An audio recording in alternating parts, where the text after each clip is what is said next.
Hello everyone, welcome to my YouTube channel. आज का जो हमारा टॉपिक है that's about symbols used in syntactic analysis. कि सिंटैक्टिक एनालिसिस में जो सिंबल्स यूज़ होते हैं वो कौन कौन से हैं। ये एक्चुअली में एक पूरा चैप्टर है सिंटैक्स के नाम से। सो सिंटैक्स क्या है, डीप एंड सरफेस स्ट्रक्चर क्या है, स्ट्रक्चरल एम्बिग्विटी क्या है, और साथ में ट्री डायग्राम क्या है, ये सब जो है सिंटैक्स चैप्टर के टॉपिक्स है। और ये आज हम तीसरा टॉपिक सिंटैक्स चैप्टर से कवर करने जा रहे हैं जिसका नाम है symbols used in syntactic analysis. जो पिछले टॉपिक्स थे जैसे सिंटैक्स है क्या, स्ट्रक्चरल एम्बिग्विटी क्या है, डीप एंड सरफेस स्ट्रक्चर क्या है, ट्री डायग्राम्स क्या होते हैं, उन सब पे मैंने वीडियो बनाई है। लिंक आपको डिस्क्रिप्शन में मिल जाएगा, उनको ज़रूर देखिएगा ताकि ये पूरा चैप्टर को समझने में आसानी हो। अब बढ़ते हैं अपने टॉपिक की तरफ। So, symbols used in syntactic analysis. We have already encountered some symbols that are used as abbreviations for syntactic categories. अब ये उस चैप्टर की बात कर, जो इससे पहले जो टॉपिक था उसकी बात कर। इससे पहले टॉपिक में हमने ट्री डायग्राम को डिस्कस किया था, उसमें कुछ सिंबल्स को हमने डिस्कस किया था। वो सिंबल्स को समझने के लिए आपको ट्री डायग्राम की वीडियो देखनी होगी, लिंक आपको डिस्क्रिप्शन में मिल जाएगा। जैसे उसमें क्या था कि सेंटेंस को रिप्रेजेंट करने के लिए हम एस का यूज़ करते हैं। सिंबल क्या है, एस है। नाउन फ्रेज को एन पी से रिप्रेजेंट करते हैं, नाउन को एन से, और आर्टिकल को ए आर टी से, वर्ब को वी से, वर्ब प्रेस को वी पी से, other such as prepositional phrase को पी पी से।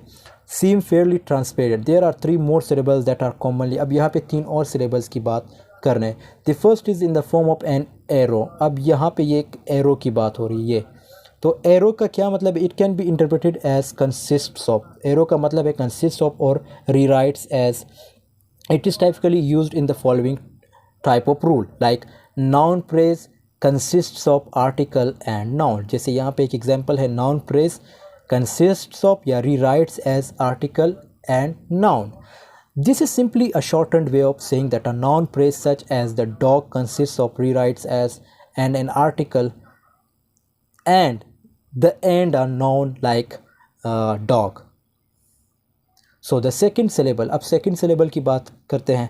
The second syllable is the pair of round brackets. ये राउंड ब्रैकेट होते हैं, तो इसकी बात कर रहे हैं। Whatever occurs inside these round brackets will be treated as an optional constituent. तो ये ऑप्शनल कंस्टिट्यूएंट्स होते हैं। अब कंस्टिट्यूएंट्स क्या है, इस पर भी वीडियोज़ बनी है। आप लोग सपोज़ अगर मेरे चैनल पे जाओगे तो वहाँ पे एक प्लेलिस्ट आपको देखने को मिलेगी चैनल पे, सिंटैक्स एंड ग्रामर। तो सिंटैक्स एंड ग्रामर जो है बीएस इंग्लिश के जितने भी स्टूडेंट्स हैं वो उससे फ़ायदा उठा सकते हैं, क्योंकि बीएस इंग्लिश के जितने भी टॉपिक्स हैं सिंटैक्स एंड ग्रामर से रिलेटेड वो उसी प्लेलिस्ट में कवर हुए हैं। सो उस प्लेलिस्ट को ओपन करके आप उन वीडियोस को देख सकते हैं।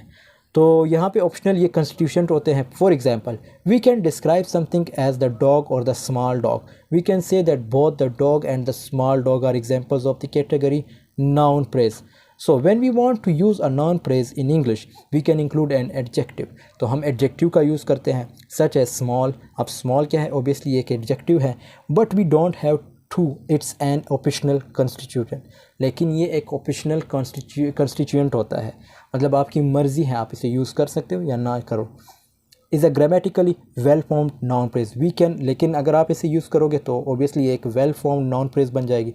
We can represent this observation in the following type of rule, like noun phrase consists of। arrow किस चीज़ का रिप्रेजेंटेशन है, consists of का मतलब देता है, consists of article। अब adjective क्यों लिखा गया, adjective के साथ जो है ये 2 राउंड ब्रैकेट्स लगाए गए। ये इसका मतलब ये ऑप्शनल होता है, आपकी मर्ज़ी होती है, आपने इसको adjective को यूज़ करना है नहीं करना, दैट्स योर विश। आगे फिर नाउन है, जैसे मैं कहता हूँ द ब्लैक डॉग या डॉग। अब ब्लैक डॉग क्या है, ब्लैक जो है ऑब्वियसली एक एडजेक्टिव है, डॉग हमारे पास नाउन है, या सिंपल मैं कह दूँ डॉग तो ये एक नाउन बन गया। आपकी मर्ज़ी, अगर आप एडजेक्टिव का यूज़ करोगे तो ये एक वेल फॉर्म्ड नाउन फ्रेज बन जाएगा। This shortened notion expresses the idea that a noun phrase rewrites, means यहाँ पे एरो है, an article and a noun with the option including an adjective in. यहाँ पे पूरी एक्सप्लेनेशन, इसकी पूरी एक्सप्लेनेशन दी गई है कि ये जो है किस चीज़ की, ये जो एरो किस चीज़ की रिप्रेजेंटेशन है, एनपी किस चीज़ की रिप्रेजेंटेशन है, एडीजी किस चीज़ की रिप्रेजेंटेशन है। Between them we use the round brackets to indicate that adjective is optional. देखो वही बात कर रहा है कि राउंड ब्रैकेट का मतलब ये है कि जो एडजेक्टिव है वो ऑप्शनल होता है। So we can use this notion to generate the dog, the small dog. देखो अब यहाँ पे कह रहा है कि द डॉग भी आप कह सकते हो, द स्मॉल डॉग भी आप कह सकते हो, a cat, a big cat, the book, a boring book and an endless number of other similar noun phrases. Adjective जो है ये ऑप्शनल होता है, और ये राउंड ब्रैकेट का मतलब ये है, ये इसका मतलब ये है optional. The third symbol is the form of curly brackets. अब ये कर्ली ब्रैकेट्स कौन से होते हैं? ये तो ये कर्ली ब्रैकेट्स होते हैं। This indicate that only one of the elements enclose with the curly brackets must be selected. तो इसका मतलब ये कि एक ही जो है एलिमेंट को सेलेक्ट करके हम इसमें लिख सकते हैं, कर्ली ब्रैकेट्स में पुट कर सकते हैं। And we use this types of brackets when we want to indicate that there is a choice from two और मोर कंस्टिट्यूएंट्स। तो ये हम तब यूज़ करते हैं जब हमें मतलब एक इंडिकेशन मिलती है कि हमारे पास चॉइस है, या तो एक कंस्टिट्यूएंट को दो कंस्टिट्यूएंट को यूज़ कर सकते हैं या उससे ज़्यादा। For example, we have seen already that a noun phrase can consist of an expression such as the dog, article plus noun, और इट प्रोनाउन और केटी pronoun using the abbreviation pro for pronoun and pn for proper noun. We can try to capture this observation about English with 3 separate rules as shown on the left. However, अब यहाँ पे example की बात हो रही, तो ये देख सकते हैं हम, the list of common syllables of and abbreviation summarized here. यहाँ पे एक पूरी लिस्ट है। एस किस चीज़ की है? रिप्रेजेंटेशन है सेंटेंस की। एन पी जो है नाउन प्रेस, पी एन जो है प्रॉपर नाउन, फिर एन जो है नाउन है, वी पी जो है वर्ब प्रेस है, ए डी वी जो है एडवर्ब है, वी जो है वर्ब है, ए डी जे जो है एडजेक्टिव है, प्रेपोजिशन प्रेस बन गई। Article, proper noun, prepositional press.